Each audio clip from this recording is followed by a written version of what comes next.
এমন একটি ধাতু আছে যা দুনিয়ার সবচেয়ে শক্তিশালী বোমা বানাতে পারে, আবার মানুষের জন্য হতে পারে চরম বিপদের কারণ।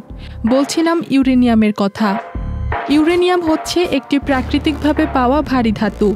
এটি একটি তেজস্ক্রিয় মৌল, যার পারমাণবিক সংখ্যা ৩২। এটা পৃথিবীর মাটিতে অনেক গভীরে পাওয়া যায় এবং দেখতে অনেকটা রূপালি ধূসর রঙের। সবচেয়ে পরিচিত দুই ধরনের আইসোটোপ হল ইউরেনিয়াম ২৩৫ এবং ইউরেনিয়াম ২৩৮। এর মধ্যে ইউরেনিয়াম ২৩৫ হল সবচেয়ে বিপজ্জনক, কারণ এটি পারমাণবিক বিভাজনের মাধ্যমে বিপুল শক্তি ছড়াতে পারে। ইউরেনিয়াম সবচেয়ে বেশি ব্যবহৃত হয় পারমাণবিক বিদ্যুৎ কেন্দ্রে।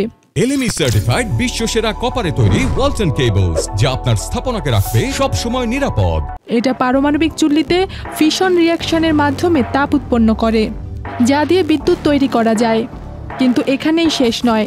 ইউরেনিয়াম ব্যবহার করে বানানো যায় পারমাণবিক অস্ত্র, যেমন হিরোশিমা ও নাগাসাকিতে ব্যবহৃত বোমা। একটা মাত্র বোমা পুরো শহর ধ্বংস করে দিতে পারে, লক্ষ লক্ষ মানুষের প্রাণও নিতে পারে। ইউরেনিয়ামের ভয়াবহতা শুরু হয় যখন এটি ভুল হাতে পড়ে বা যখন এটিকে অস্ত্র বানানোর জন্য সমৃদ্ধ করা হয়। তেজস্ক্রিয়তা শরীরের ভেতর ঢুকলে কোষ নষ্ট করে দেয়, ক্যান্সার পর্যন্ত হতে পারে। ইউরেনিয়ামের খনি এলাকায় যারা কাজ করে তাদের দীর্ঘমেয়াদী স্বাস্থ্যের ঝুঁকি থাকে।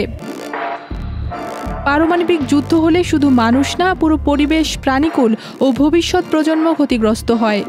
ইউরেনিয়াম খারাপ না, এর ব্যবহার নির্ভর করে মানুষের হাতে কেমনভাবে ব্যবহৃত হচ্ছে। সঠিকভাবে ব্যবহার করলে এটা বিশাল পরিমাণে বিদ্যুৎ দিতে পারে, যা পরিবেশ বান্ধব। তবে অপব্যবহার হলে এর ধ্বংসাত্মক রূপ ভয়াবহ হয়ে ওঠে। ইথিলা কবির প্রমা, চ্যানেল আই।